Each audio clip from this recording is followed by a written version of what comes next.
every stitch a whispered prayer. In every corner I find. Hello, everybody. Hi, happy Friday, everybody. Today is the 20th of February. How's everybody doing? Today we are dabbling in something a little bit different.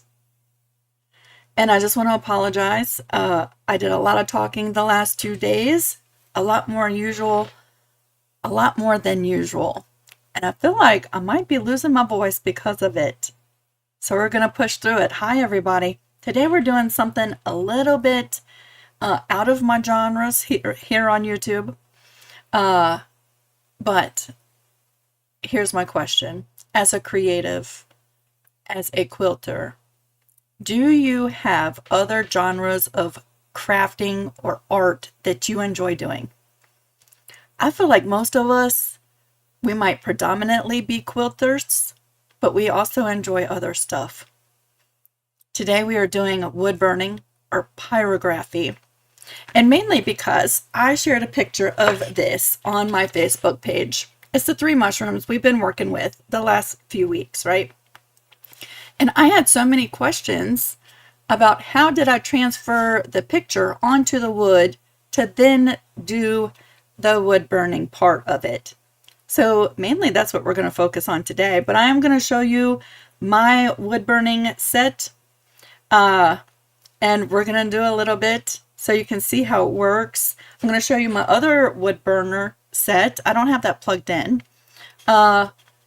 And yeah, we're just going to have fun because I really feel like I'm in so many different, I read so many threads, so many different forums. I'm in so many Facebook groups, all of this stuff. And a common thing that I hear so much is I haven't quilted in 6 months because I just lost interest. I lost my sojo, however you say that. I've lost it. And just getting back to the quilt I was working on, I just don't have the energy or the want to get back to it.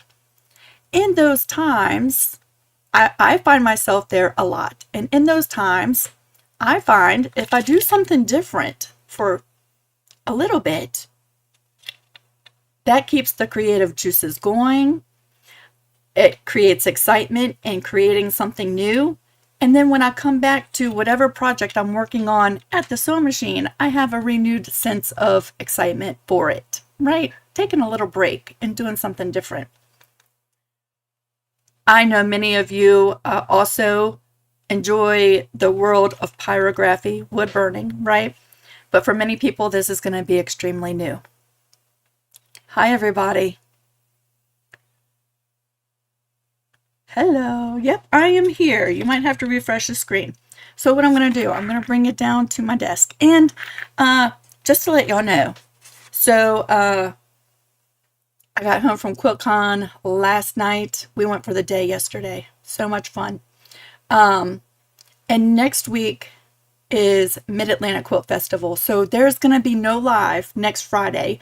I'm going to be at Mid-Atlantic Quilt Festival for the day. And then going back on Sunday. So if you're coming to that, shoot me a message. We'll meet up. But no live next Friday. And then we're going to come back the following Friday for the last project with the mushrooms. And we're going to do jelly plate printing on fabric with the mushrooms. And then we're going into something totally new for the rest of March. Some of y'all are tired of seeing these mushrooms. Right? Let's come down to my desk. But I just wanted to let you know so I don't forget, okay? No live next Friday. I'm going to be walking all around Mid-Atlantic. Raleigh was awesome. It was awesome. And I do have a little bag of goodies that I can share with you once we're done with the demo for today, if you want to see what I got.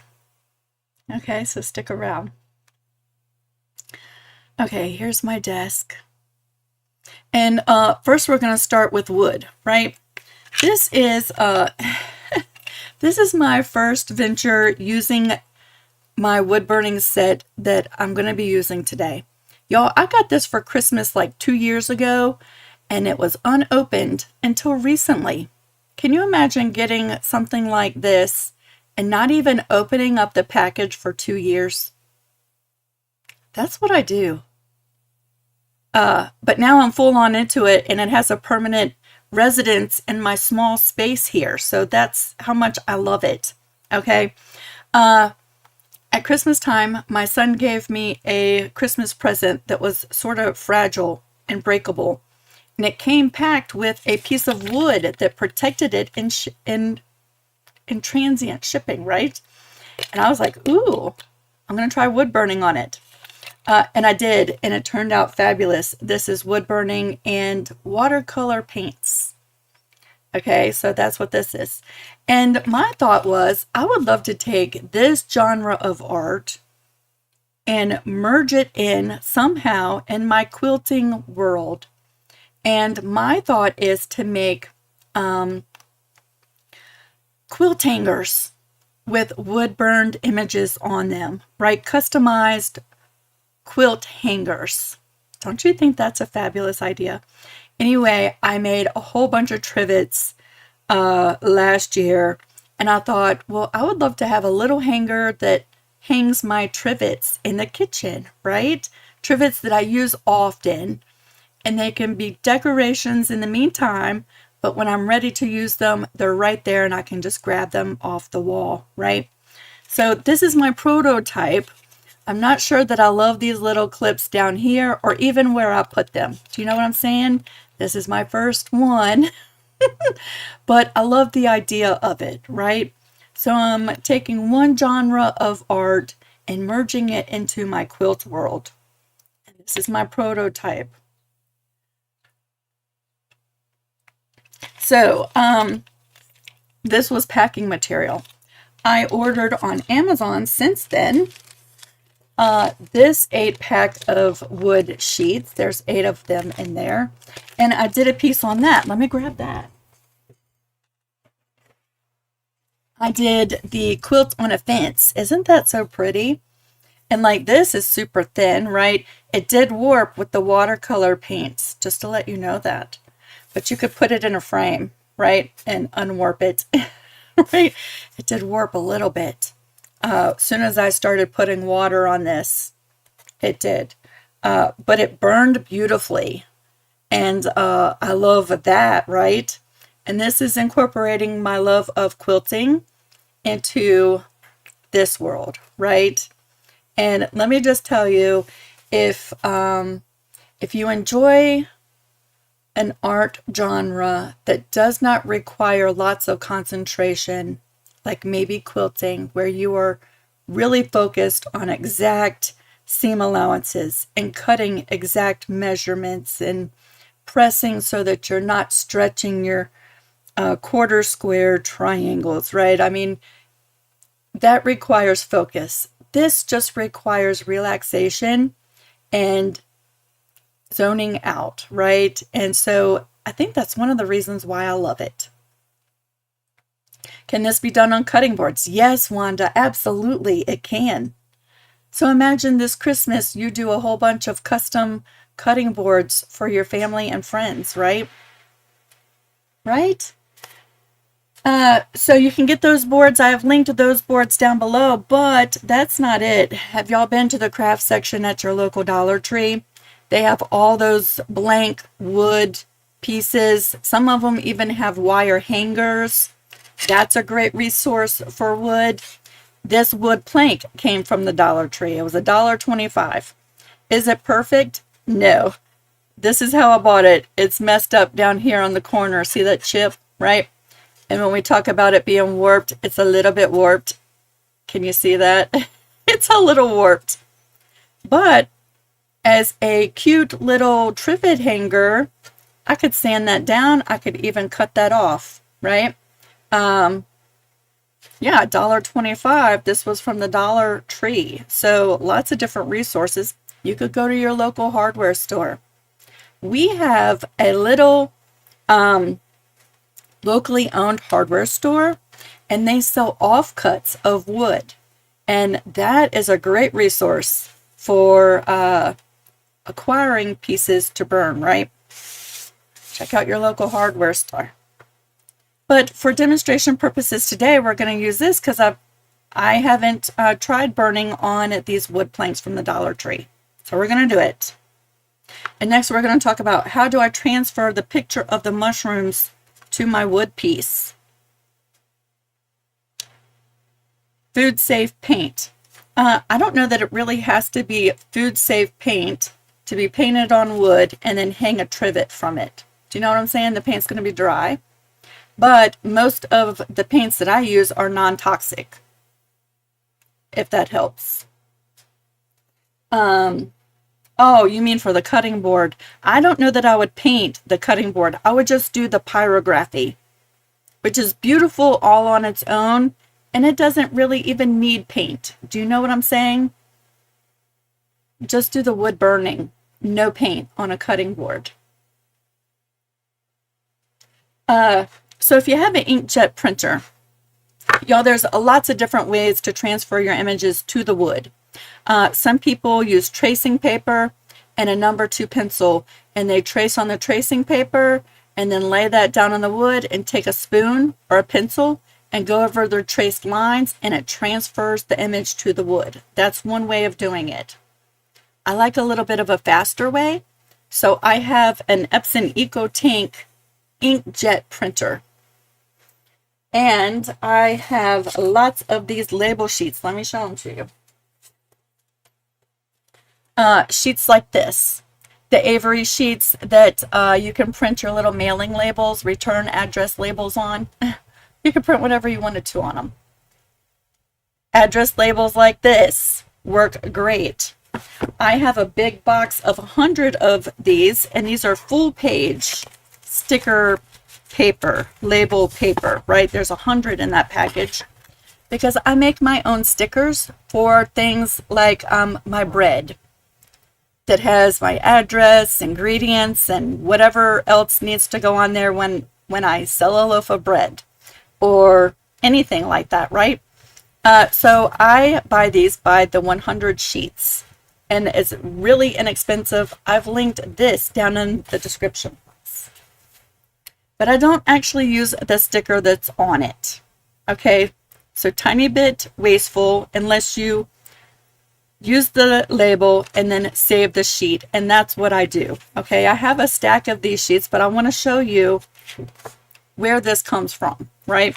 So let's say you use that sticker that's on the front, right? It's used.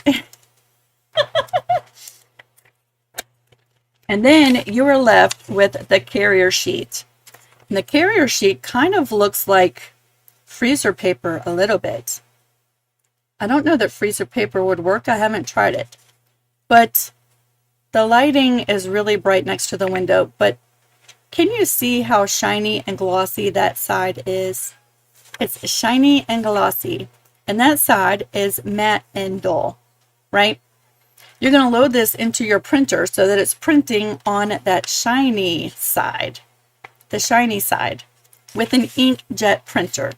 Can you do it with a laser printer? I've seen people do it and then use acetone.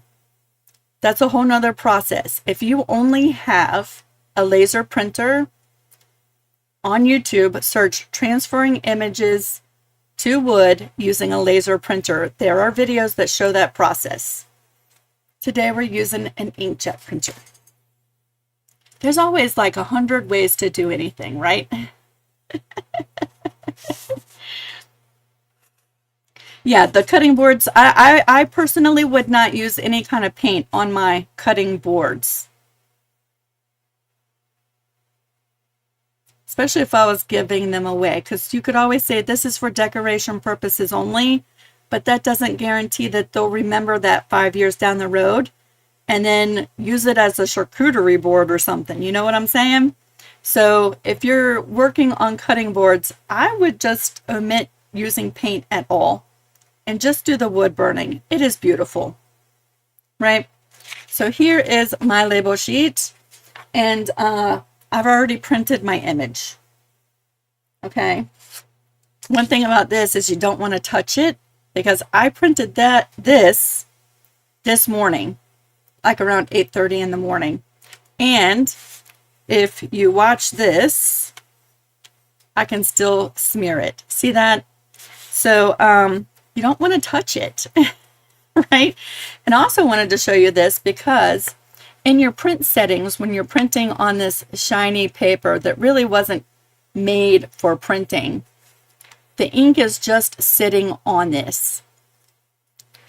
I chose in my print settings a glossy photo paper print setting, but I also bumped the quality of the print to high.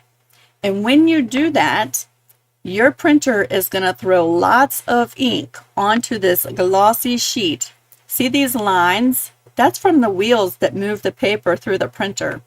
That ink is still wet, and those wheels will track right through your design. So I almost say use the lowest quality print setting you can. You still get the image, and you'll still be able to see it, but you will create a lot less of these wheel lines because it's going to put less ink on this paper, right? We just want a guide to use for the wood burning. It does not have to be photo quality, right? I think you'll have a lot less problems printing on this, the lower quality setting that you use. With that said, I have one here somewhere. I set my stuff on it.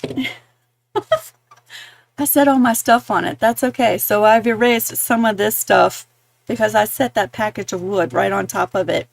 So you're going to see it has smudged some of my stuff off. That's okay though. That lets you know it's still wet, right?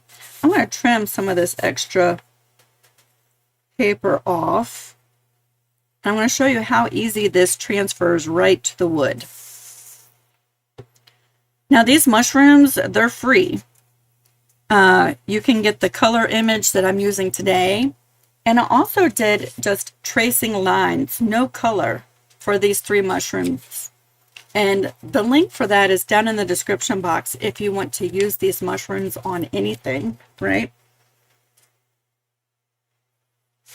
But I wanted to use the color version because I knew that if I just used the black and white tracing line version, that someone would say, can you do it in color?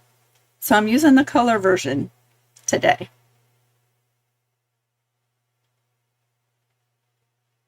All right, so here we go.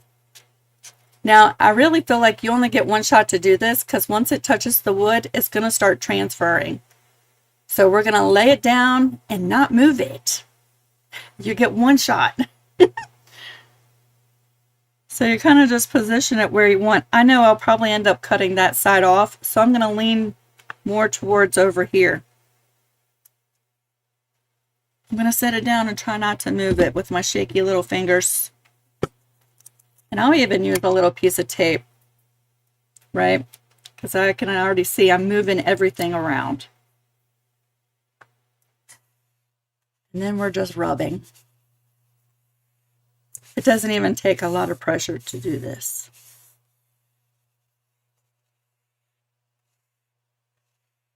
Hopefully I didn't smear it too much. If I did, we'll use the other side.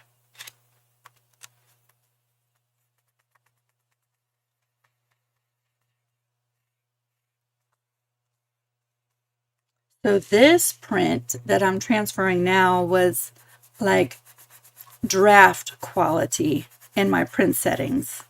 So there's not a lot of ink transferring over. My goal is just to have enough to go by as a guide, right?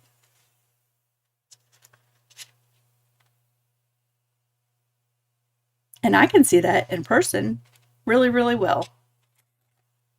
Now, just for demonstration purposes, I have another print. Let me grab it.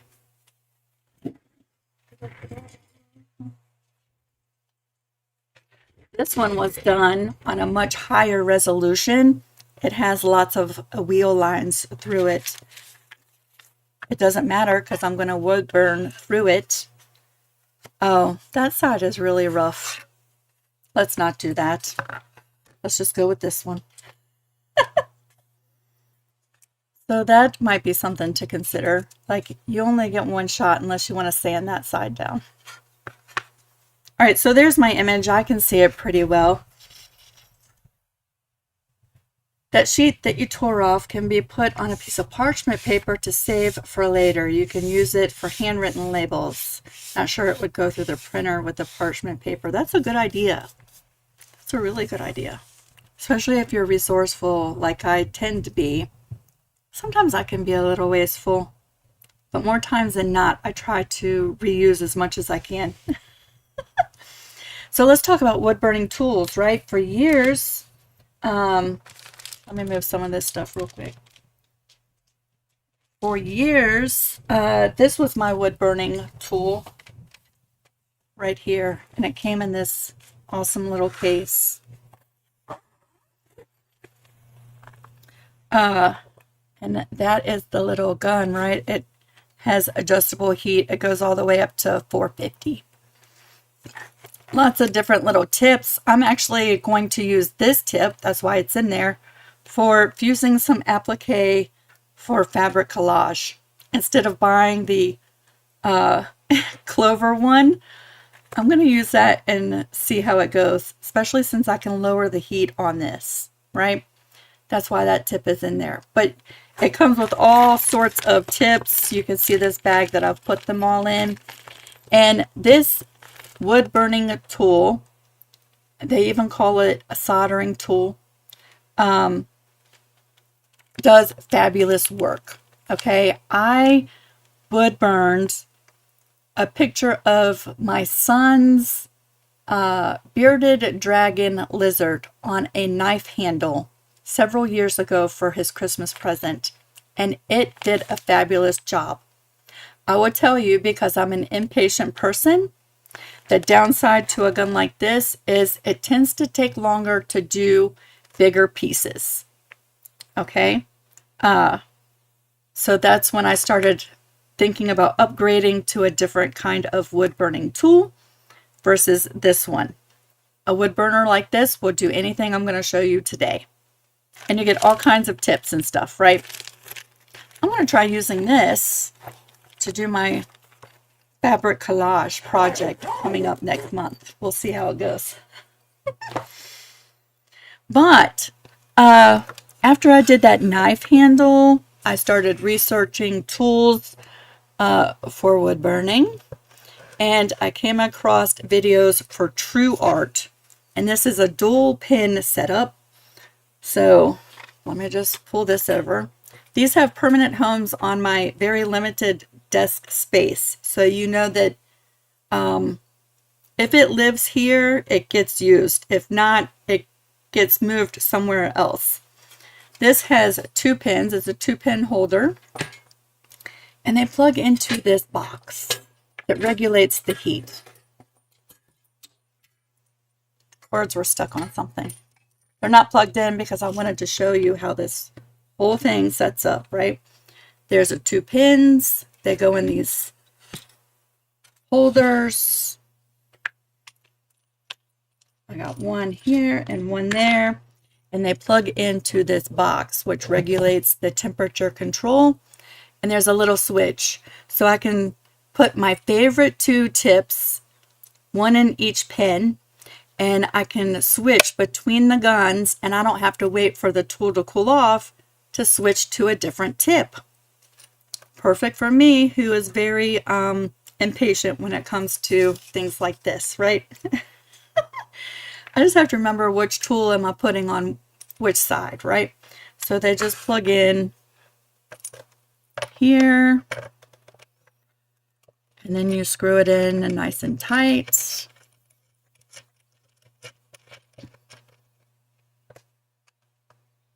And this also comes with lots of different shaped tips, and I'll show you the 2 I like.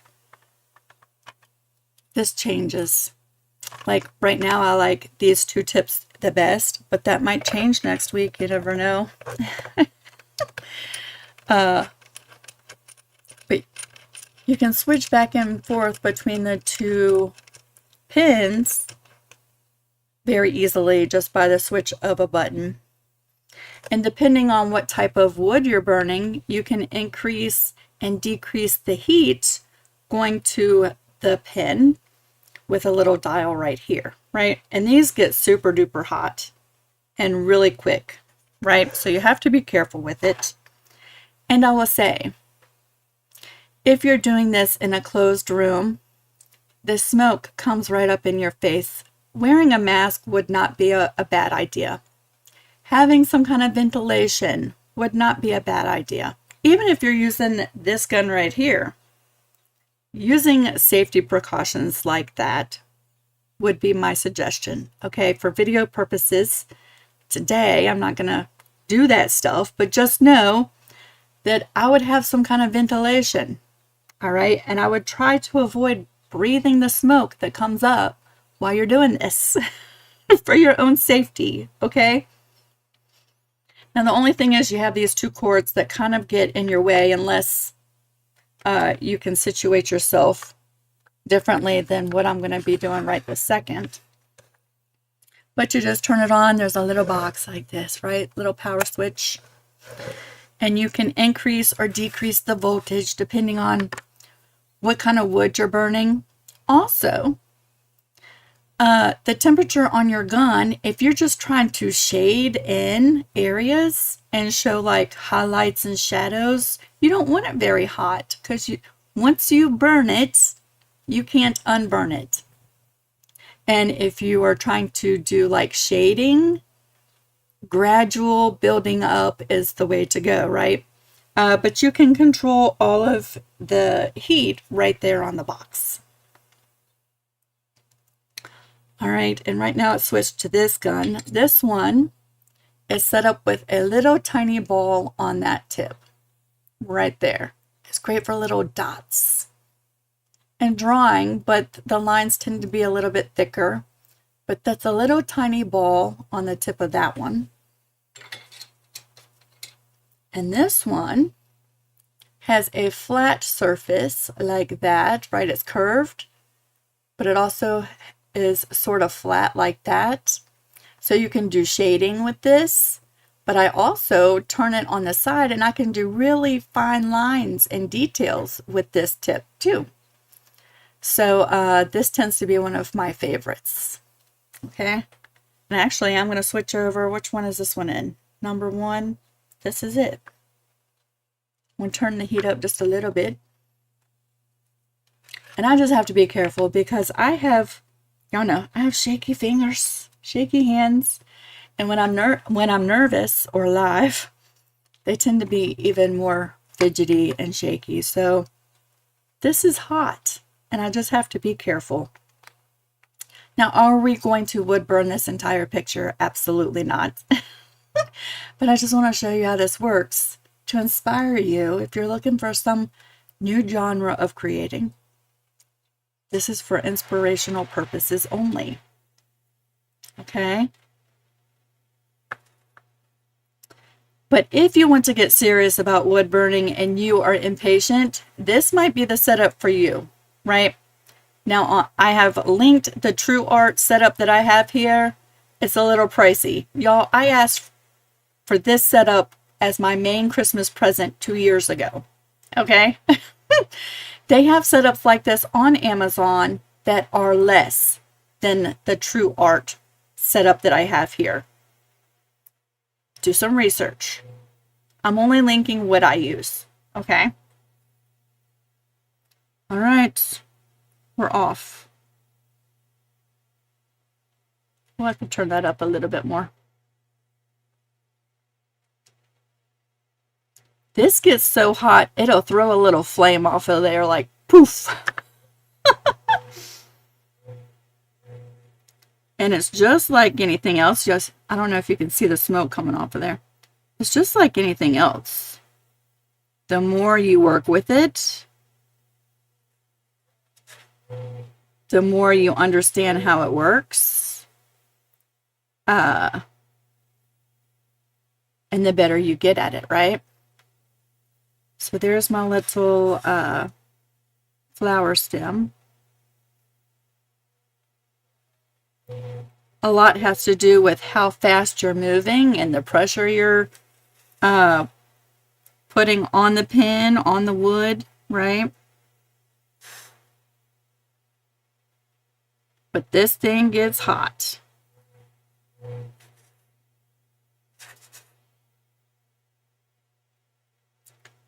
But I'm going to just tell you, I turn on some music and just completely zone out.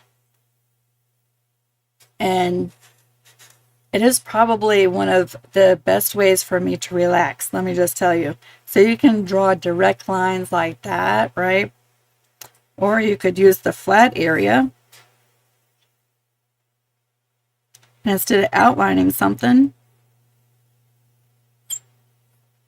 you could just come in and do stuff like that. Do you see the smoke coming off of that?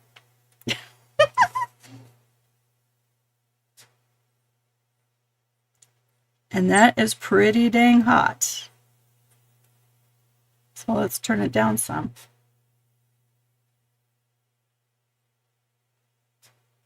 Let's do this little baby mushroom right here, because I also want to show you in combination with the wood burning.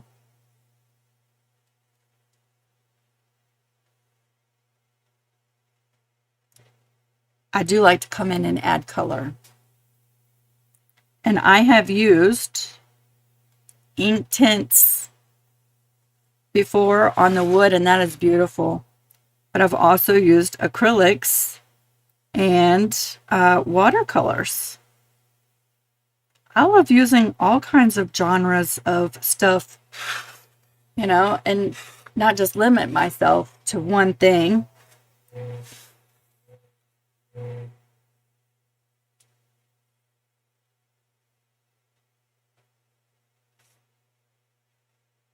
So we have our little mushroom top right there, right? We'll come in with the little base of the mushroom.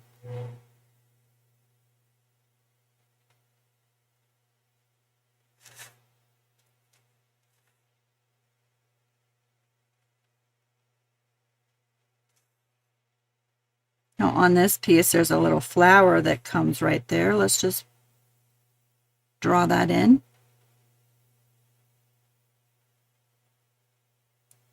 Now understand too that I'm working very quickly just to show you some stuff.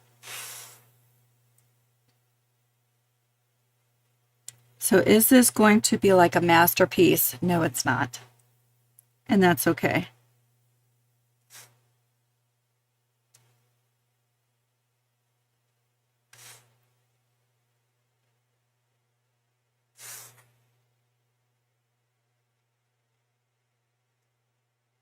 My flower comes in like so.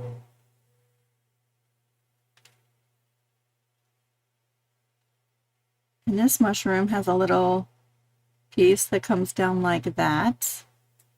And let's shade a little bit more of this mushroom on one side.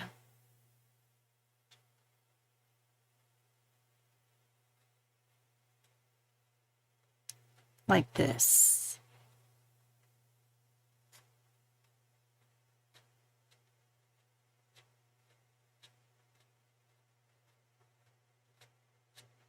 And I'm just moving really quickly, really lightly, right across there. And I'll hold it up close here in just a second. Let's do this little flower bit right up here.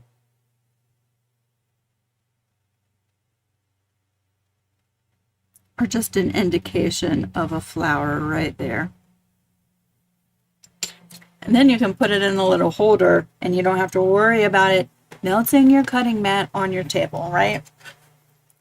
So there's my little mushroom. Let's switch over to the other one. We'll do some little dots. I love shading, pixelated shading. It's a great way to add contrast to your piece without doing definite lines. You know what I'm saying? So here's the one that's got the little ball on the top.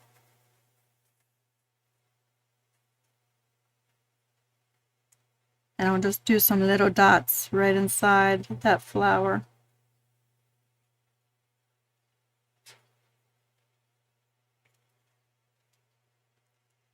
Can you see the little tiny dots?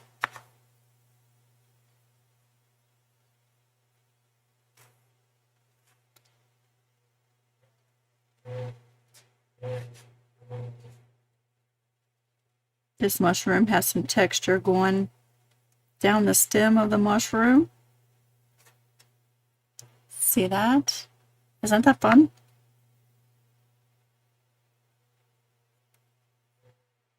I have a really hard time though getting fine detail lines with this little ball. All the different tips that come with it, there is a ball that's smaller than this, but this was the last little ball tip that I was using on another project, so that's why it's in here.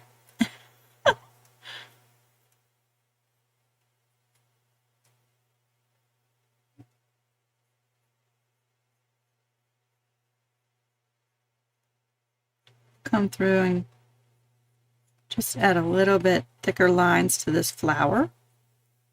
But I think you get the idea, right? And then my thought process is, this is pretty, but how could I use this, right? What could I do with this besides just hang it up? I mean, that's purpose enough to create something like this. But I love art that has multi-purposes, right? So, you know, what are some ways, I mean, if you were interested in doing this, what are some ways that you could then maybe add some hooks to the bottom of this and a dowel and run the dowel through a quilt hanger and turn this into a quilt hanger, right?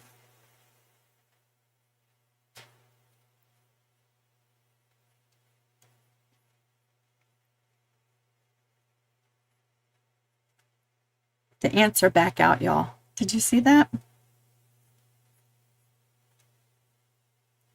And I don't understand why it warmed up to like 50 degrees yesterday. And that's all it took. And now they're out like scavenging. Where can we live this year?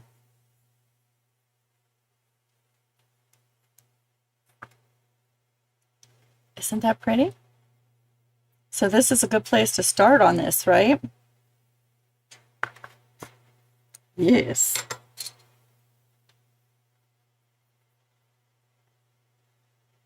Luna says, I have my son's wood burning kit and it has a lot of tips. I have never done this before, so I'll start out on a board from the Dollar Tree. Great place to start. Yes. Great place to start. And that's where this board came from, the Dollar Tree. And I do think, even though it's warped just ever so slightly, see that? If it's hanging on a wall, I don't know that I would notice it so much, especially if I cut off that bad piece right there. Add a couple hooks and a dowel rod that just sits in those hooks, and there you have a quilt hanger, right? But that is how I transfer my images to the wood. Now, I messed that one up. But I mean, primarily, that's wood burning 101, right? I'm going to turn that off. My main focus was to answer all the questions I got, transferring the images to the wood, right? I've done messed those two up, but I think I have one more. And we'll transfer the wood, the image to this wood. So you can have like two examples of what it looks like. These are super duper thin sheets. Let me grab that.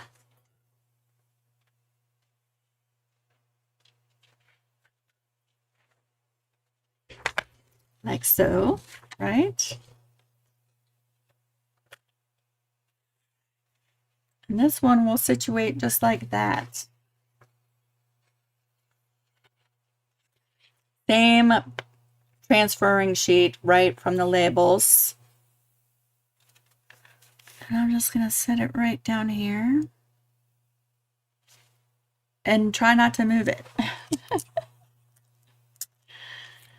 I'll even just throw a piece of tape right on there, so that helps. And we're transferring. Once the image is transferred to the wood, can it still be smudged? Nope, it soaks right in there. And that's why I say you have to be real careful in this process, because if you move it and it smears on the wood, it's on there. And I have made mistakes in this part and tried to come back with some sandpaper and just erase the smudgy part. It's in the grain of the wood. It's not as easy to remove that ink from the wood as you might think it would be. But I'll show you. I'll put this on the wood and then we'll try to smudge it and we'll see.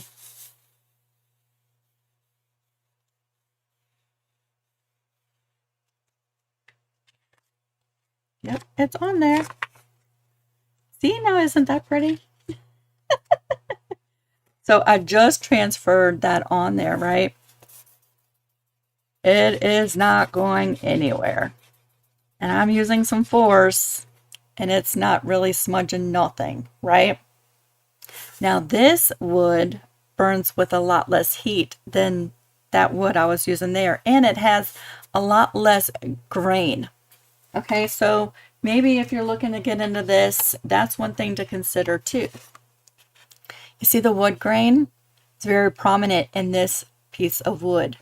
So when you're going along, when you hit those deeper grains, the heat reacts differently. So you might be doing a nice little fine line and then hit one of these grains and all of a sudden it goes poof, and now you have a thick part in your nice fine line. So just consider that, right? That's something to get used to if you're using wood like this. And wood like this, it is much smoother and more even in your burning. Do you know what I'm saying? Let's just do a little bit on this. What if we set a heavy weight on it? Would that transfer without smudging? I don't know, Miss Wanda. You'd have to experiment. You'll have to experiment.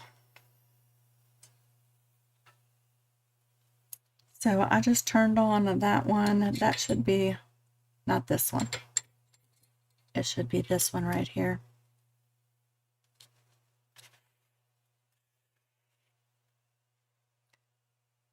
This might be too hot. We'll see.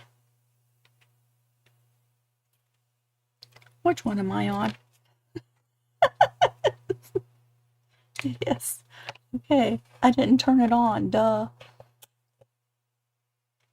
Y'all, I feel like my brain is fried. Can I just tell you that? I had a lot of fun going to QuiltCon with my cousin Stacy. We had fun. My brain is toast today. I've tried to focus on many things today and not been successful at any of it. I'm sitting here trying to use a wood burning tool and I hadn't even turned it on. All right. But it was fun. This burns much more smoothly and evenly.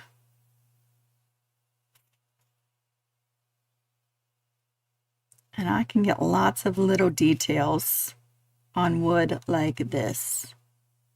Much easier than on wood like I was just messing with.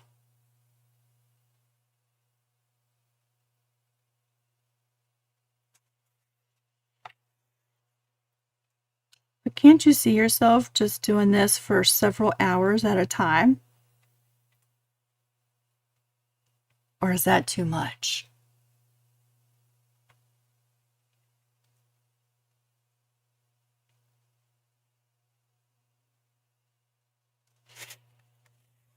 Right? You can even take this tip. We have a little solid leaf right there. Just come in like that.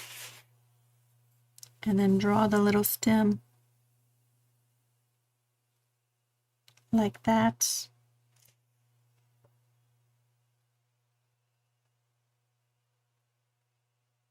Yeah, this was my first time going to QuiltCon.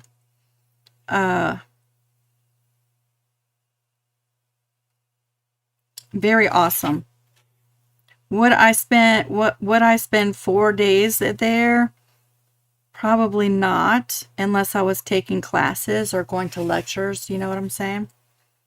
But we looked at all the quilts and we walked through all the vendors. My little feet were sore.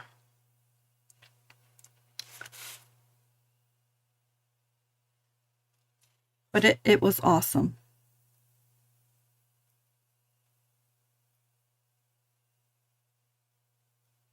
Anyway, my whole goal with today's video was, one, to show you how I transferred the design. I think that was much easier showing you versus trying to type it out 20 times to answer all the people who asked me how I did that. But also to inspire you to try something new, right? I think that's the reason why I do most things on my channel anyway.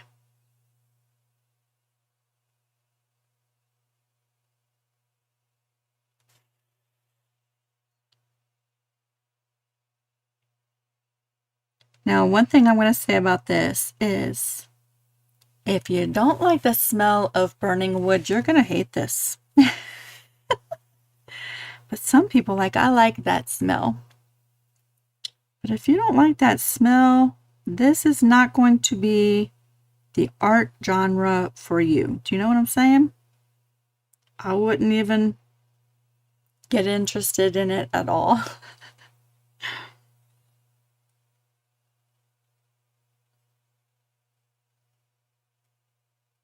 And sometimes, instead of doing hard lines, I like to do a series of lines just for some shading, like that.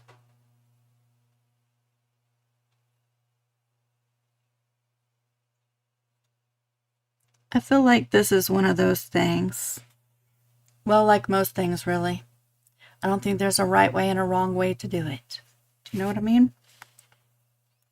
I think there's experimenting with different ways until you find a way that works best for you.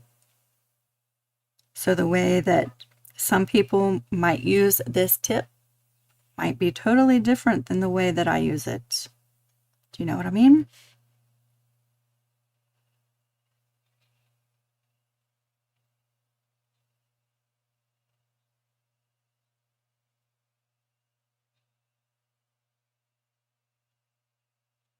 But I could probably sit here all day and just do this with you. And just enjoy my whole afternoon. See that? So there's that mushroom. Like that. Let's compare the two mushrooms. There's that mushroom. And there's that one. Right? Do watercolors bleed on this type of surface? They can. If you use a lot of water, watercolors will bleed on this. So you do have to watch, like, how much water you're using. Even if you're using ink tints, like I have ink tints blocks that activate with water. I have ink tints pencils that activate with water. And I have an ink tints paint pan set, which is my favorite way to use it. And that activates with water just like a watercolor palette does. Beautiful on wood. But yeah, if you use a lot of water, it will soak into the grain of the wood and expand, right? But let me just show you a couple of examples. This is watercolor on wood. And just by watching how much water you use, you can really control it. Do you know what I'm saying? So that's watercolors on wood. And then this mushroom, this is watercolor on wood. But as an example, I went really heavy with the water here. And see that little dark line right there that's running right there? That's actually this red color. And I had too much water on my brush. And it did run right through the grain of the wood right there. So it can happen for sure. It's all in experimenting for the sake of art, right? But I think the colors are beautiful on wood, and it's a very cost-effective way of getting into something like this, right? Watercolor palettes are very accessible and easy to find, right? But let's just watercolor this mushroom for fun.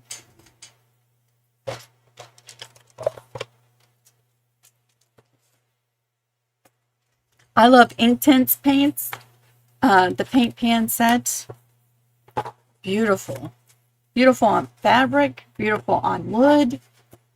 They tend to be a bit pricey. Well, kind of like this watercolor palette. I'm using this one because it's one of my favorites. But I just want to demonstrate for you. Painting on the wood. And I also feel like the more water you use on this thinner wood, the more chances you have of warping it even more. Right now, this piece is not warped. But using water on it might cause it to warp ever so slightly. Do you know what I'm saying?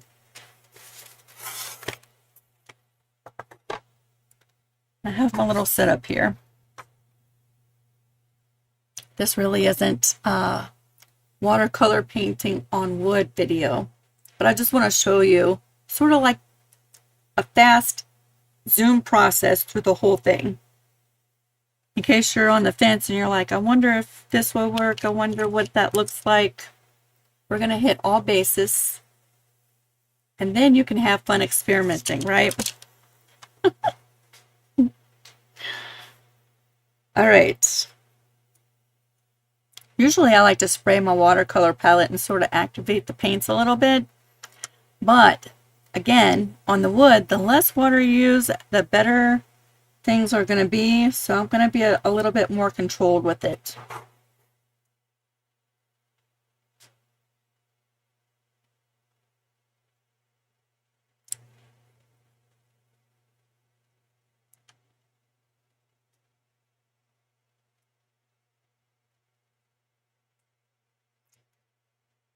But one of the things that had me thinking when I did my studio tour, I had quite a few pieces, smaller art quilts. Do you know what I'm saying? And people were asking me, how would I hang this on the wall? What could I get to hang it? You know what I'm saying? So that got my mind to thinking, what if we made quilt hangers that people could also get to hang their art quilts with. And so that got my mind going.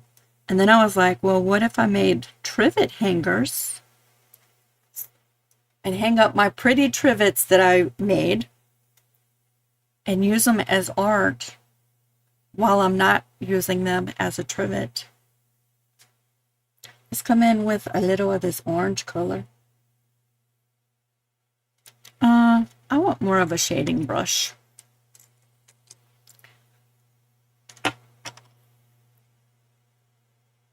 Let's do this brush,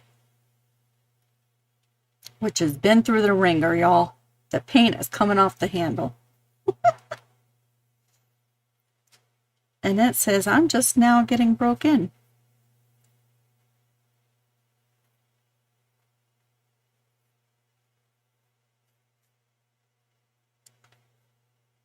But even if you didn't have watercolors and you didn't have ink tints, right?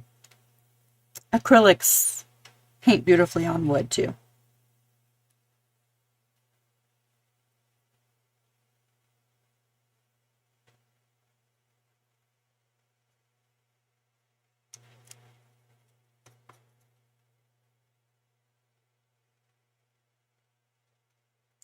See that?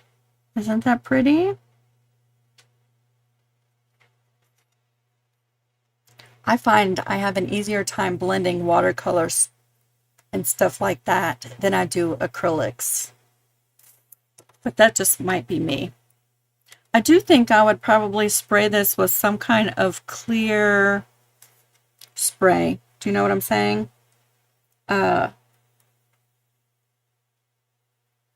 Just to seal it. I haven't done that on anything I've done so far, but I do think that's a good idea.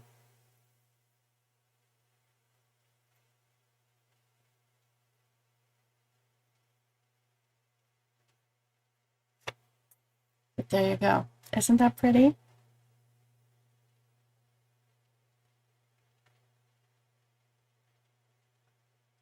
So yes, that is how I transfer my images to the wood.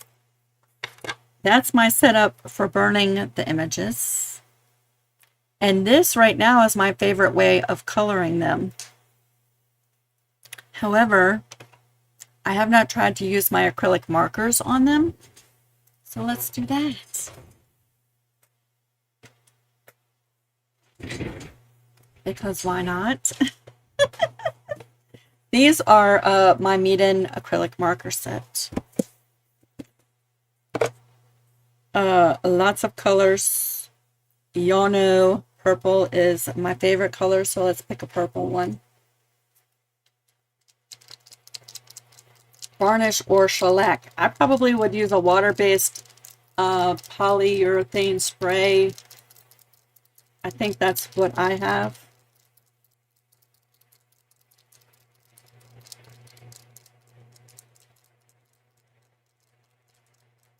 Yeah, the outline does not smudge after it's wood burned on there. Isn't that awesome? You have to shake these first. These only have, the set that I got only has one tip. Some of them have 2 different tips on either end, right? That would be lovely.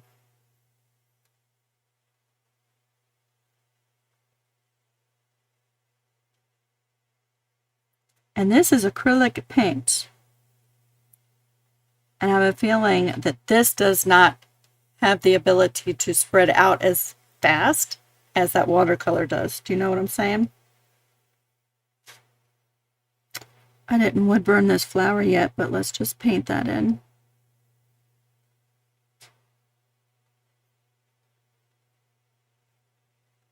Just so we can experiment with the markers on the wood, in case you're interested.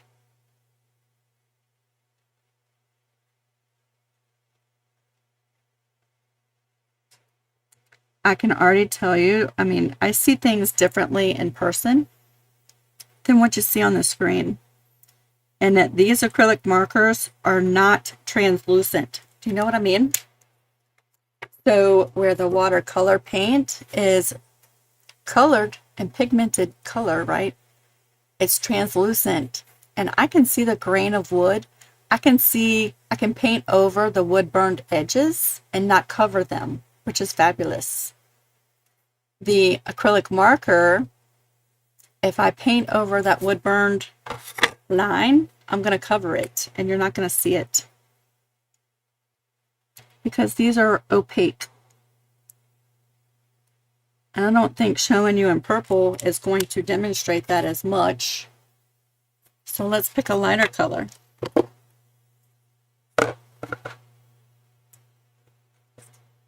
Like a gray. Let's do it. Have you ever used a Dremel on wood? Yes. My job required me to use a Dremel every day. I gave my Dremel to Harlan, and now I have one of these. Let me show you. Now I have this more portable, rechargeable. It's not a Dremel brand. It's this brand. But look at that, right? All my tips are right there. The little gun. This gun is so much easier for me to hold.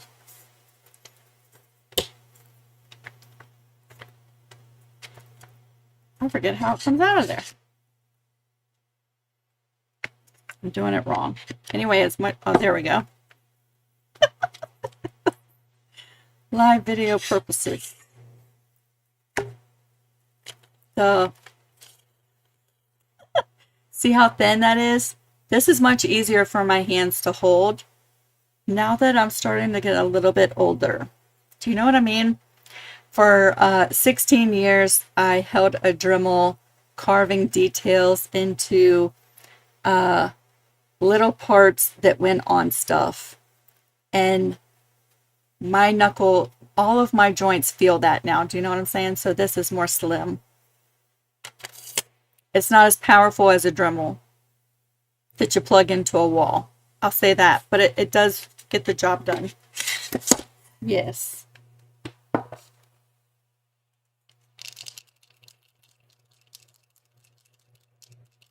Lori says, my paint markers always dry out when I go to use them again. That's interesting. I'll have to keep an eye out on that because, you know, I just got these for Christmas. And I've been using them. So far, so good, right? But I'll be curious to see if that happens. Let's just pick this stem right there that we wood burned over.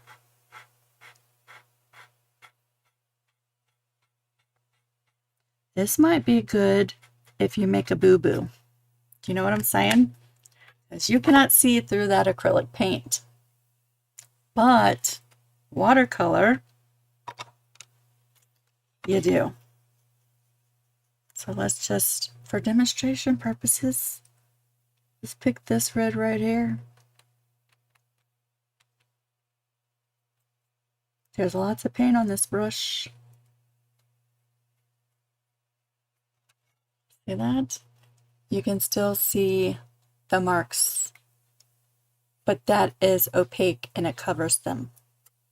I mean, you can still see the carved lines from the heat, right? But see that? You can still see through the paint.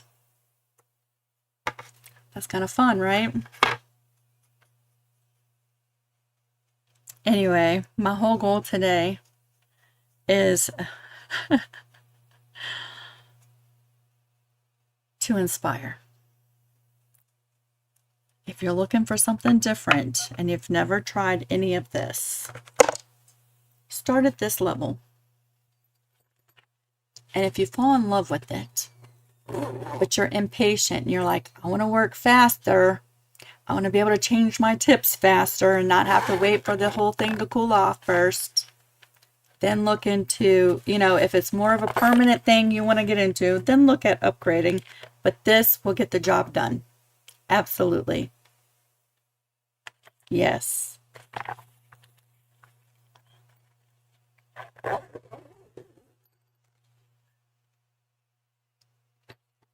Now, I will say there are whole channels here on YouTube that are dedicated, like I would say my channel's primarily dedicated to quilting, different genres of quilting, right?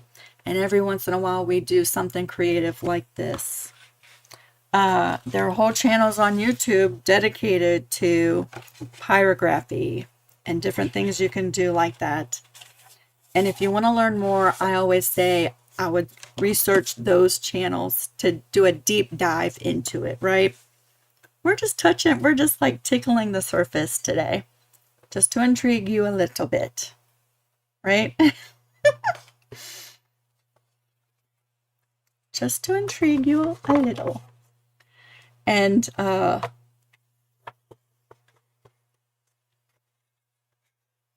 use a cloth to wipe it. Oh, it's already soaked in there, Gail. Everything's already soaked in. Do you want to see me do it while it's wet?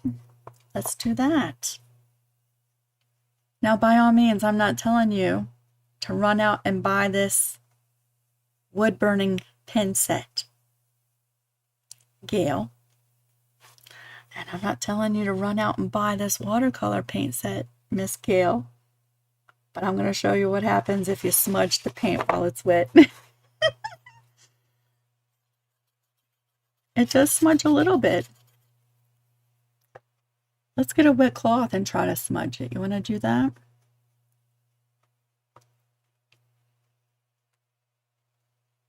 Gail is so funny. We just did a nightcap Zoom session on Patreon the other night, and we have the best laughs over there. Let me just tell you. Let me find, let me get a package of my wipes. I'll be right back, okay?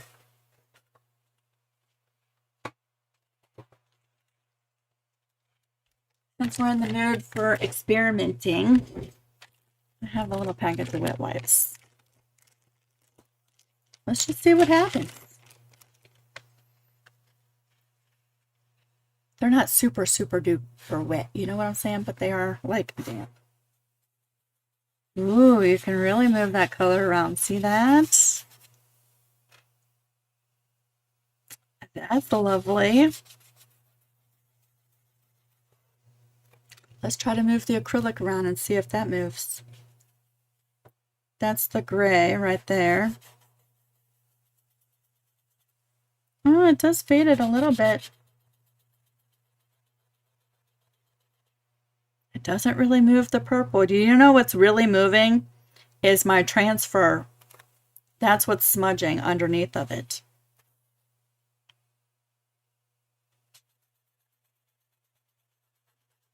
That is smudging. The purple really is not smudging very much at all. See that? So there's those two experiments for you. What is smudging is this. That is smudging a little bit. So you might want to watch for that if you use water, because that does smudge a little bit. See that?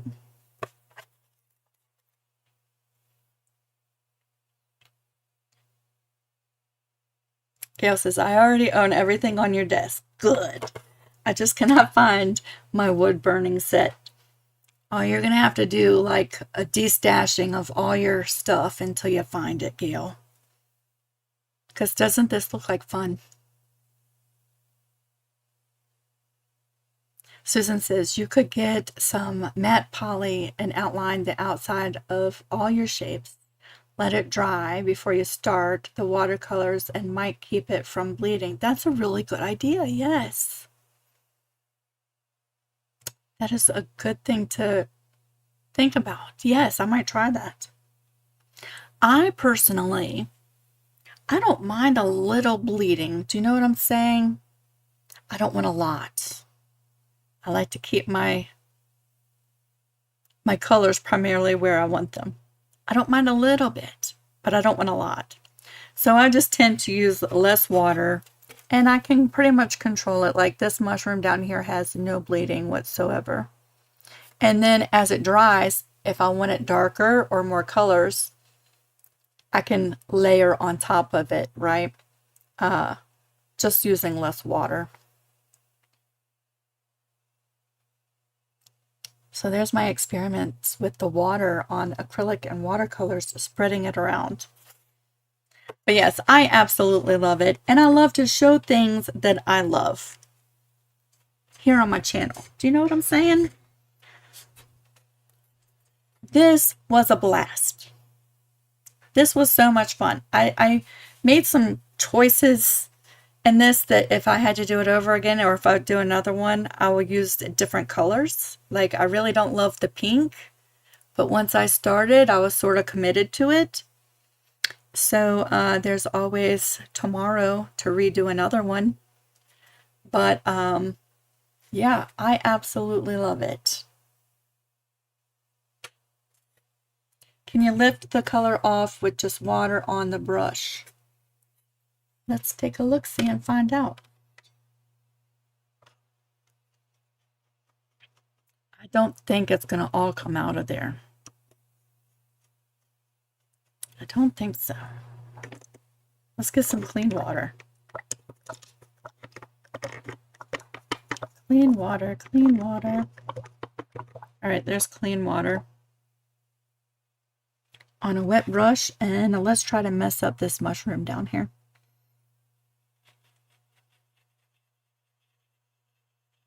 I can spread the color. It does spread a little bit.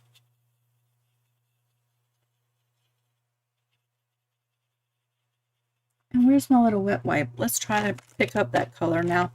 Because, you know, when you're doing watercolor painting on like watercolor paper, which is like cotton or whatever, you can lift watercolor paint, right?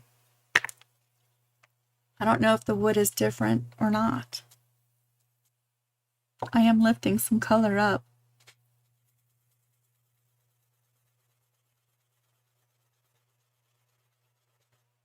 And scrubbing. So now it ought to be interesting. We're going to let that dry for a minute. And we'll see. I think some of the pigment is there indefinitely, but it is a lot lighter. So like if you made a mistake, like my pink on that quilt picture, you might be able to lift it up and try a different color. Some of the pigment I think is in there indefinitely, but it is a lot lighter. We'll let that dry and we'll see what it looks like. Where'd you get that cool little water tray? Amazon. I don't think I have it linked in this video. Last week I did some watercolor painting on fabric. And I linked it in that video. When we're done, maybe I did link it. I don't know. If I didn't link it in today's video, when we're done, I will link it in there. But yeah, it's got a little jug you fill up right there, right? And you can flush it and clean your brushes, right? If you have too much water on your brush, you can brush it off there, right? And a little palette you can mix your colors on, and you can let your brushes dry just like that.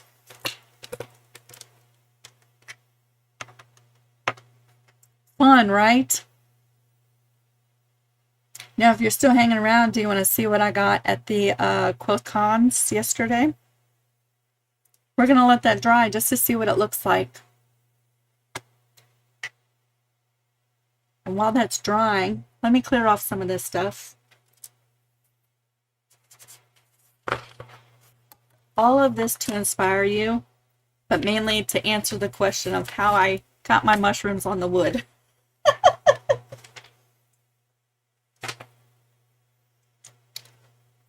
Oh, I have a whole bunch of stuff everywhere.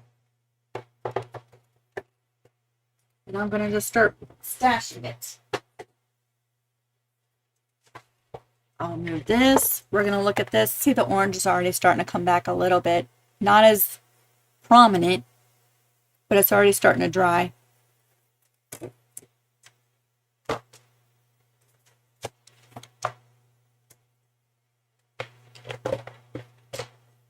But yes, one of my goals is to come up with a design. I did one. I took a picture of it. It was before Christmas, of wood burned quilt blocks on a like a 2x4. It was about this long. Wouldn't that make a gorgeous quilt hanger for smaller art quilts like the cabin, right? It was quilt blocks wood burned into like a 2x4. That's where I'm sort of trying to take this to. You know what I'm saying?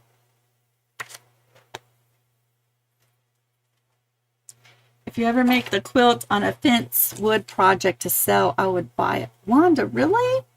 You would? Well, if I ever do it, let me know. I tend to be a kind of person that once I do it one time, I probably will never do it again. But I'm really wanting to do the quilt on a bed and the quilt on the bench. That's the quilt on the fence, right? Which one did you want? The quilt on a fence. I will keep you in mind, Wanda. Here's my goodies from the show. I was very self-controlled at QuiltCon. Darlene said you could sell those during your studio tour. I really want to make hangers for quilts. People were really interested in that. Do you know what I'm saying? They were really interested in that. Here's the bag of stuff from this booth, Wonderfill. Y'all, I exercised so much self-control yesterday.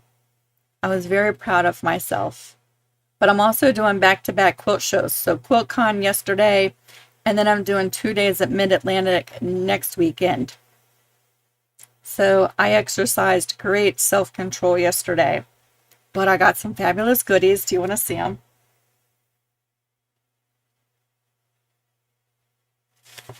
The most coolest thing I found yesterday, and this stuff is cool, but the coolest thing I found, I haven't tried it yet, but have y'all seen these? I saw this and I was like, that is genius. I don't think it's new. I've just never seen one, and I'm like, it's genius. I'm excited to take it out of the package and to try it. It's called the Bobbinator. And it holds, I think it said up to 5 bobbins, and then turns your bobbins into a spool so you can use the thread right off your bobbin for sewing as your top thread. How many times have you had bobbins and you've pre-wound some bobbins and you wish that you could just use up the thread that's on your bobbin instead of just pulling it off and wasting it like sometimes I do? You could throw it in this bad boy right here and then just use that thread right up as your top thread. But anyway, it comes with like 10 pre-wound, I think it's 60 or 80 weight bobbin thread. Where did it say?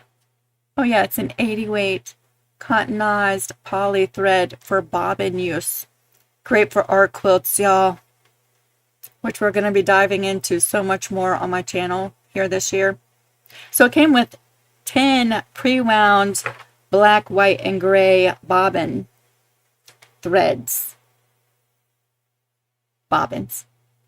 any of your bobbins, let's say I have several bobbins right now that are wound, and I could just throw them in here and use that up as my top thread.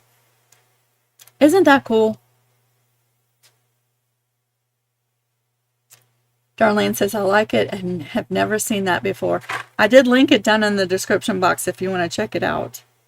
I thought that was the coolest gadget ever. I had to have one. And I actually think this is one of the gadgets that I will probably use pretty often. Do you know what I'm saying? But so I got that. I'm scared I'm going to knock this water over. Y'all give me a second. I'm a little paranoid. See that? I don't want that to go everywhere.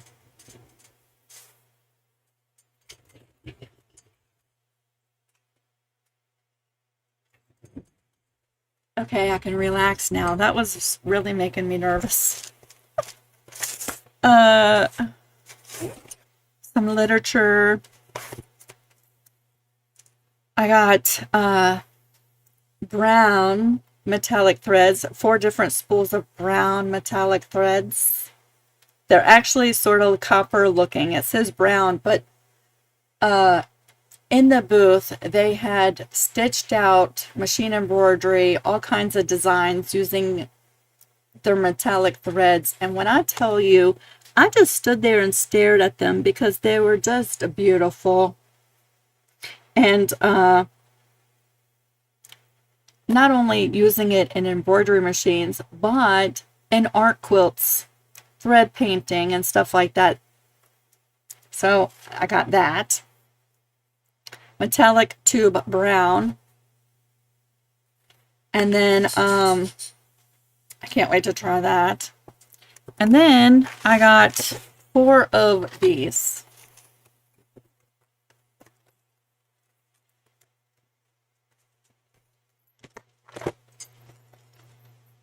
Nancy says she just puts her bobbin on the spool post and use it off of her bobbin. I tend to have thread tension issues when I do that. I don't know why, but it just comes off of there all willy wonky. So that's why I don't do it. I have tried, but maybe it's just the way I set it up. I don't know. So I'm thinking I'm really going to like this.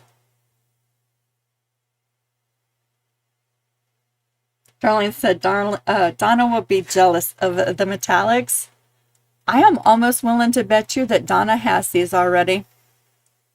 But if you don't think that Donna crossed my mind when I was looking at all of those designs stitched out beautifully on the black fabric, and it just looked like sparkly, I want to say glitter, but it really didn't look like glitter. It just looked like jewels, liquid jewels on that black fabric. And you know she crossed my mind 100 times looking at it because she loves the metallic threads. I'm almost willing to bet you she has that. Harmony packs. Wonderful Harmony packs. This is a 40 weight rayon thread. 10 different greens. There's even a variated, those two are variated. 10 different greens. And this is great for, I'm going to read it because it's so much easier than trying to remember everything. Harmony packs include a color-coordinated set of Splendor 40-weight rayon thread with a luxurious, soft, and silky finish that gives your projects a glorious sheen and drapeability. So it's super soft. I love that. Right? I haven't tried it yet, but that's what it says. It works well for embroidering on clothes, towels, or other items that frequently need to go into the washing machine because it's color fast. That's also great. Although my intended use for this is in art quilts, which I never intend on washing. But I love a thread that I can use in multiple different things. So knowing that I could embroider on clothing and don't have to worry about the color fading away is fantastic. Splendor is also able to run up to 1,000 stitches per minute with domestic and long arm machines. Love that too, right? So you can get your projects finished even quicker. Use this versatile thread for machine embroidery, thread painting, that's what got me right there, and for decorative stitching. For quilting, use to quilt wall quilts and art quilts. That got me too. And I've never tried this specific thread. And but all those words that I just said caught my attention. Do you know what I mean? And so I got a green, a blue, a brown, and a red pack because I have projects coming up that I've already drawn out and everything. And these are going to come in really handy. And I can't wait to try them. You know what I'm saying? But I love that it's 10 of the same color, but different tones. Light and dark, variated. I love that, right? So that was my big spending right there. And actually it was kind of big spending if you want to know the truth of it. It was a big purchase. But yes, I love going to shows like that because I love to see in person what this stuff is. Do you know what I'm saying? To be really honest with you, I don't know if I would have said I need some red thread for an art quilt. Let me invest in this without seeing it in person. I don't know that I would. But going to shows like that, now I know that this exists. I've learned more about it and I want to try it now. So those shows are great for stuff like that. Do you know what I'm saying? Getting me out of my comfort zone because I will say, oh, I'm just going to use my Bro thread. And now I'm going to try something new.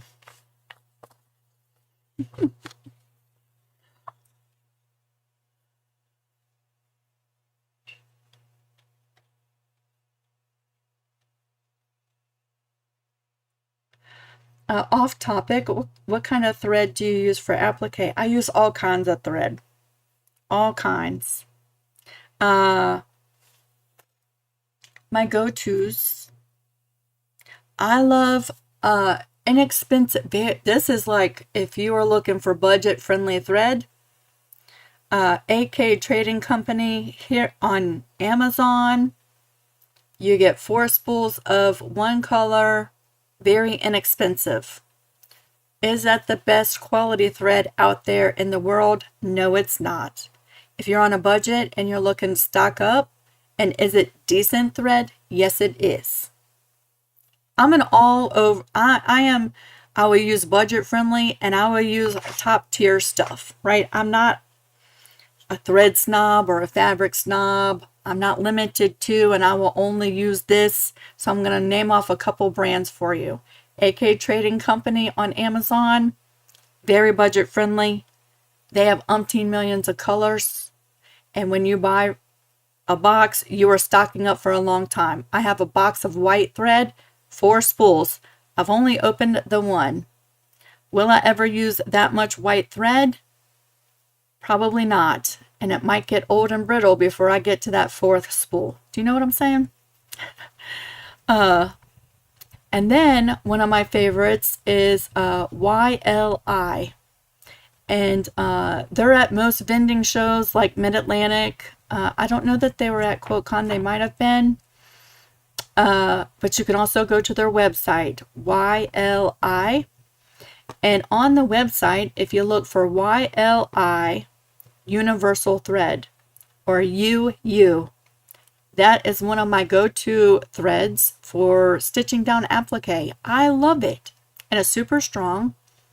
And I also long arm with it. So I use it on both machines, my domestic and my long arm, for stitching down applique and for free motion quilting or stitch in the ditch quilting. It's universal. Lots of different uses.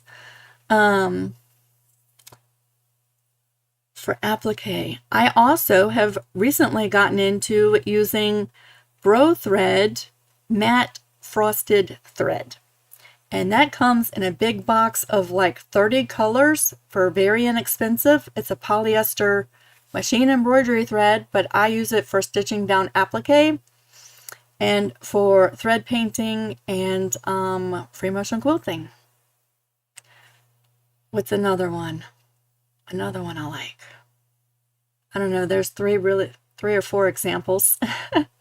But they range in prices from very inexpensive to decently priced thread, right?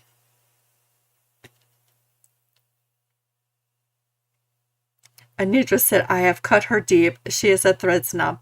Let me just tell you, I don't see anything wrong with that, Anitra. And you and I can still be bestest of friends.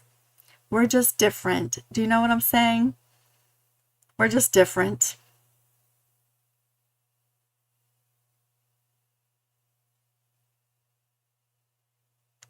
And I have always been one who I can be the best of friends with people who are totally opposite with me. And yet we still find so much in common. Do you know what I'm saying?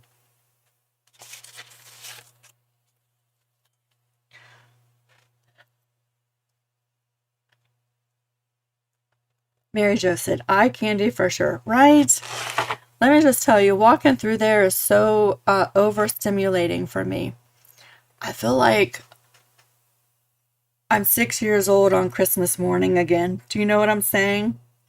And then halfway through, I feel like there's a beehive in my brain and I just hear buzzing because I'm just so like, overstimulated.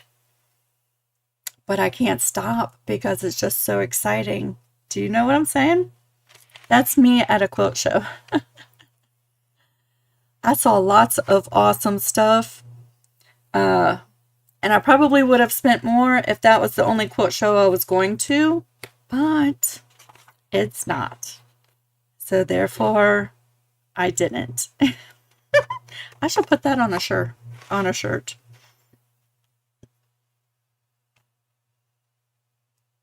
Bye, Miss Robin. Jackie says she's had good results with sim thread. She got a 63 spool box and she loves it. Not terribly expensive, but it works well with my old brother and also my Bernina 770. My brain is so fried. 770. I love a thread that works well in multiple machines because I have a Juki sitting here. I have a baby lock sitting here. Do you know what I'm saying? I love a thread that goes easily from one to another without causing me issues on either one. I love that. I will say, let's come back here. Where's my mouse?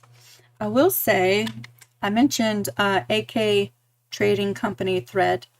I will throw a link to that down below so that if you want to check it out, it is very budget friendly. I'm writing down links. AK Trading. And I'm also going to check for the watercolor brush cleaner thing. After the live, I will throw those links down there if they're not already there.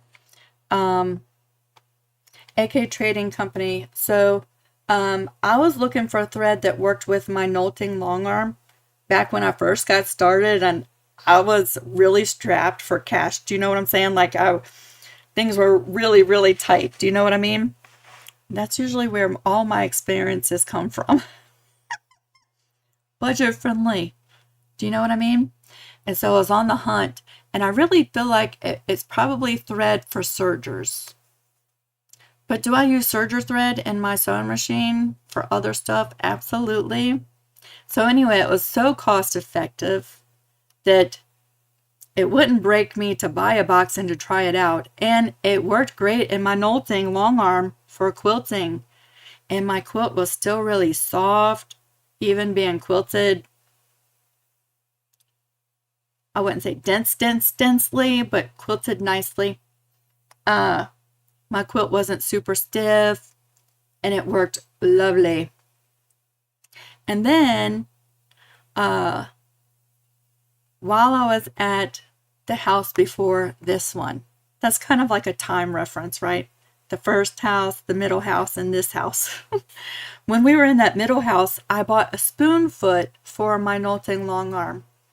And as soon as I put that spoon foot on that Knolting long arm, it changed the tension, and I can no longer use AK thread in that machine behind me on my Knolting with the spoon foot. Now I'm sure I could play around for hours and hours adjusting the top tension and adjusting the bobbin tension until I find the perfect combination for that thread. But I don't have the time nor the patience to do that. Not when I have other threads that work beautifully with the spoon foot. And I don't have to experiment to find that sweet spot. Do you know what I'm saying? So I no longer use AK Trading Company thread in the Knolting for that reason. Before the spoon foot, it worked beautifully in that machine. It worked beautifully in either one of these sewing machines. I will say, it tends to be, and I don't remember the weight of that thread, but when I look at it and compare it to a 40 weight thread, it looks a little thicker. So using a bigger needle with the bigger eye in it, you might need to do that, but you get lots of thread. I forget why I was talking about that.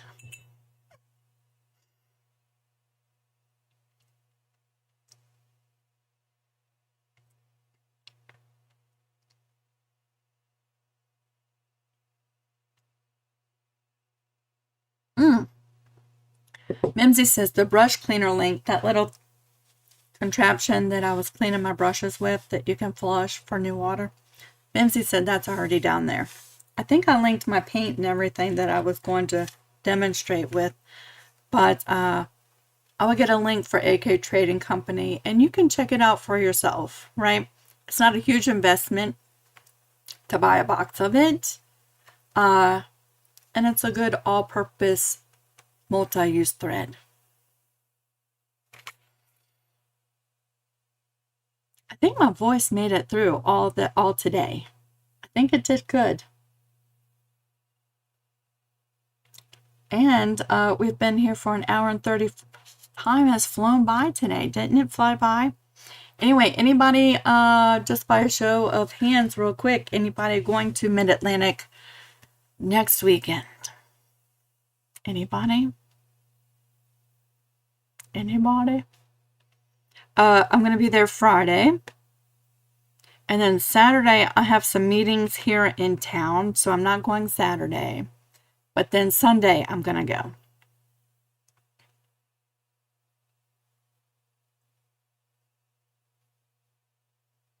So if you're going to be there and you see me walking around, feel free to stop and say hello.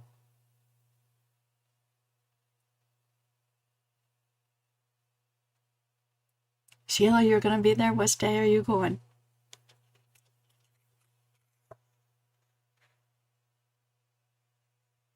It is in Hampton, Virginia. I will say, I had never been to QuiltCon before, so this was my first time. But I've been to Mid-Atlantic every year since 2017.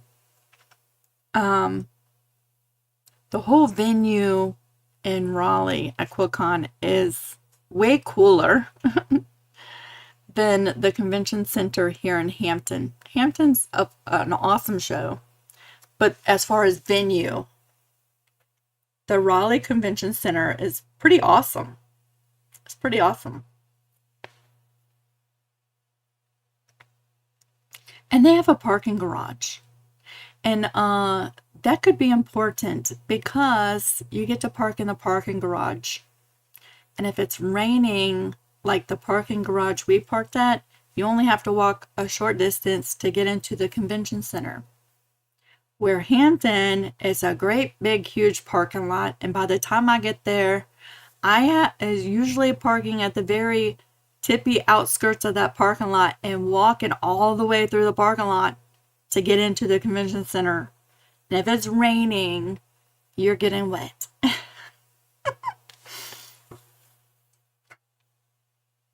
Oh, Miss Betty, I hope I get to see you Sunday.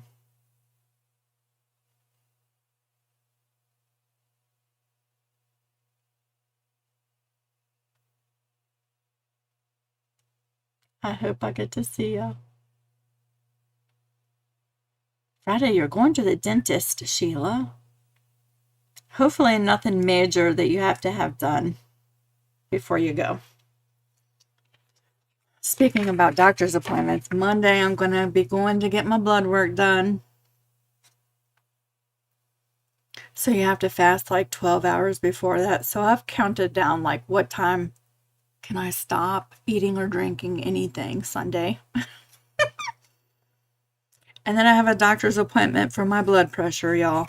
So those who have been asking me about my blood pressure, I go in March to see about that.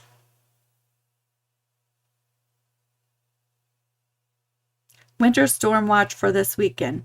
Where you are, Mimsy, I don't want to hear about any more winter storm watches where I am.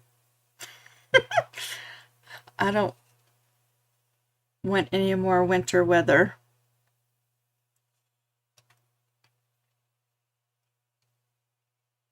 Yay, they finally arrived. You probably got my second package. I don't know that you're ever going to get that first set of labels that I made, which is really frustrating. Just to let you know. That's really frustrating, but I'm so glad you got one or the other of them. In Pennsylvania, let me check the weather. Do you want to hear a little fast, fun story before we go?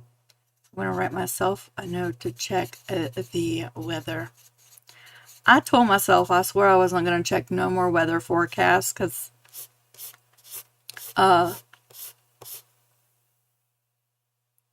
that's frustrating. but I'm going to check the weather because I do have like a doctor's appointments and stuff coming up, and I'd like to know. Years and years and years ago, my birthday is February 27th. Some of y'all have heard this story before. If you caught the right video in a t-shirt quilting series a long time ago.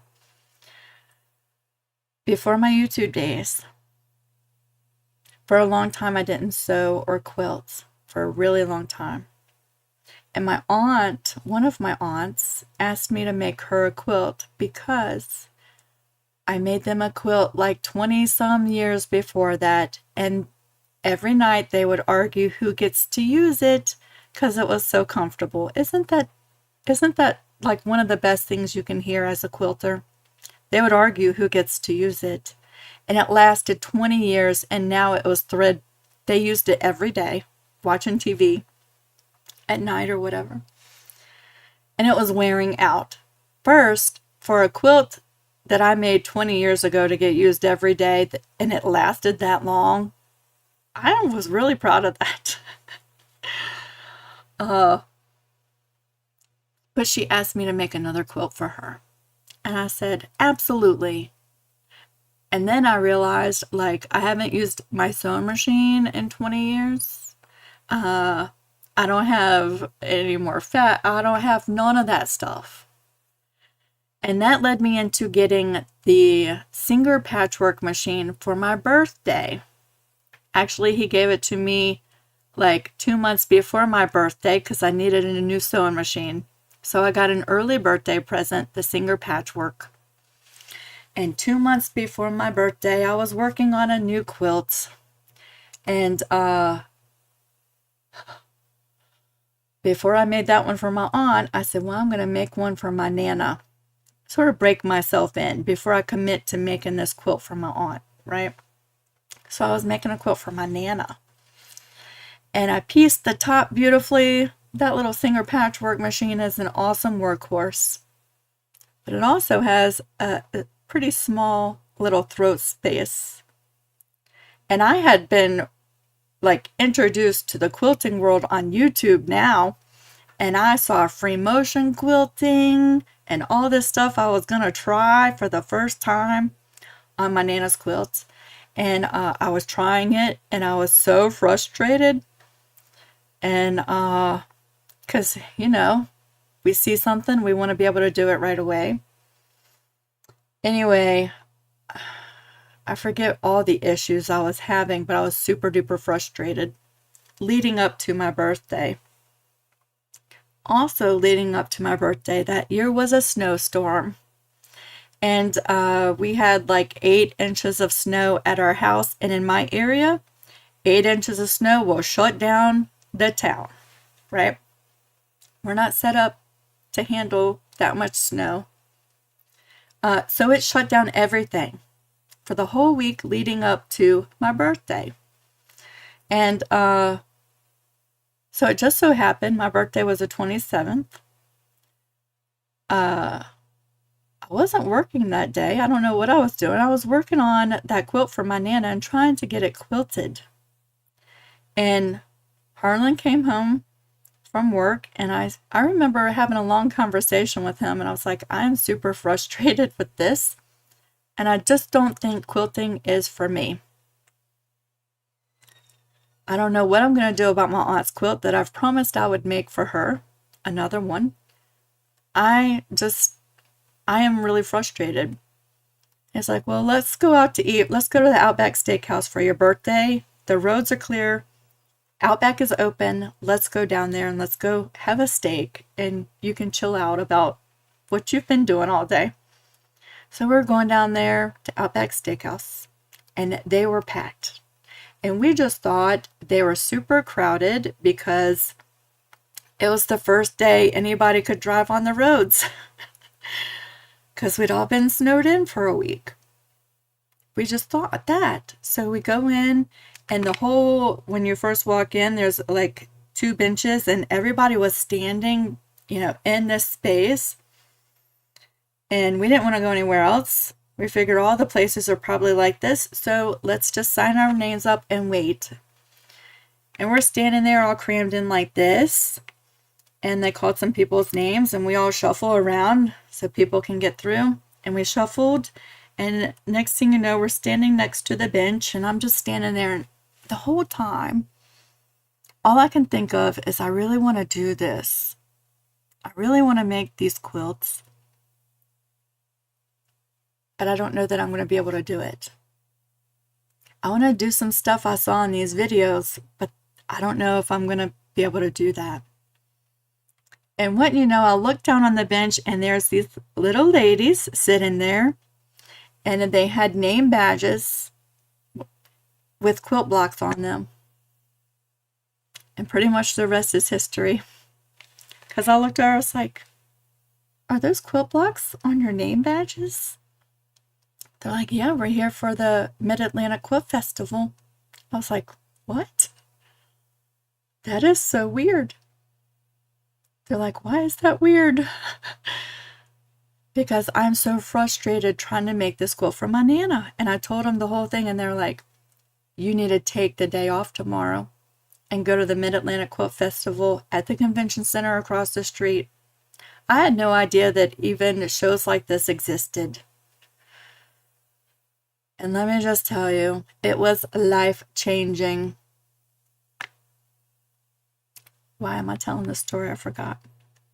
Snow around my birthday, Mid-Atlantic Quilt Festival. There you go. It could change your life going to a quilt show. And now look, I know all of y'all because I went to the quilt show.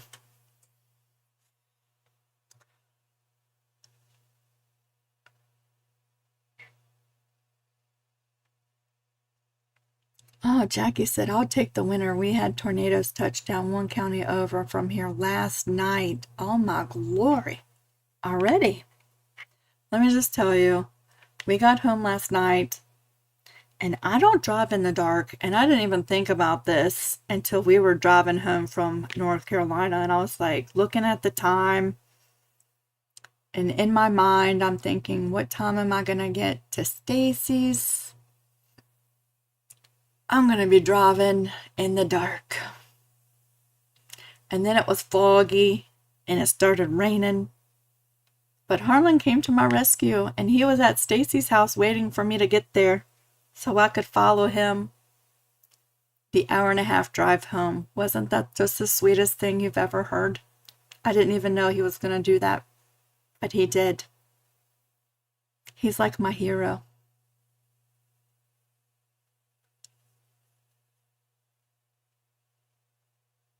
Yes, Wanda.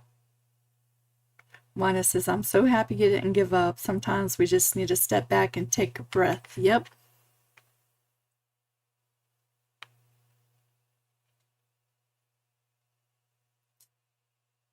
He is. He's a keeper. I had to go through a lot of unkeepers to find the perfect one, but let me tell you, I did. All right, everybody. I have rambled long enough. Yeah, Mimsy sent out a reminder in the live chat, but if you're watching this on the replay, no live next week. I'm going to be walking my legs off at the quilt show, and I am super excited to show you like one more technique. We're doing jelly plate printing on fabric the Friday after next with the same mushrooms we've used for weeks now. I'm ready to move on. After that video, y'all, we're going to be diving into the world of fabric collage. I have a bird picture you're going to download if you want to try it out with me. And we're going to do fabric collage. I know another whole genre of quilt world that I think is super fascinating. I haven't done a lot of it. I've dabbled in it, but I've never made a whole quilt or a whole project based on fabric collage. And that's what we're going to do. And I'm dragging you along with me for the ride. Okay? All right, everybody. Stay safe with the weather. Okay? Thanks for hanging out with me. I hope I shared something today that inspires you and get you thinking, gets the creative juices flowing. It's always fun to hang out with you. Gail says, what size jelly plate is the best? There's so many sizes, Gail. I don't know which one to tell you.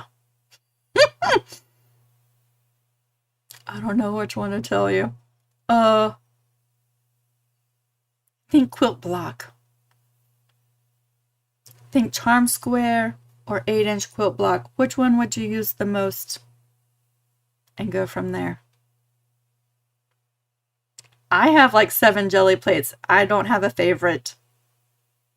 So I don't know what to say, but think about what size would you use the most in a quilt. All right, everybody. I'll see y'all week after next. Okay? Did you buy another machine from the show? Nope. No machines this year. I'm half tempted on a multi-needle, but it won't be this year. And it probably won't be next year either. But wouldn't that be fun? Bye, everybody.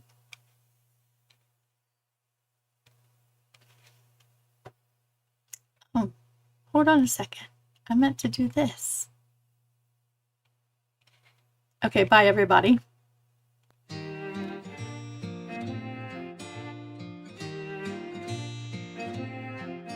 In the quiet of the evening light, with needles dancing, stitching inside each patch of story, every thread unbinding love and fabric where we belong. Every stitch a whispered prayer, in every corner I find you there. Oh, sweet patchwork of our days, stitched together in so many ways. With every thread, our lives entwined in this quilted love, our hearts aligned.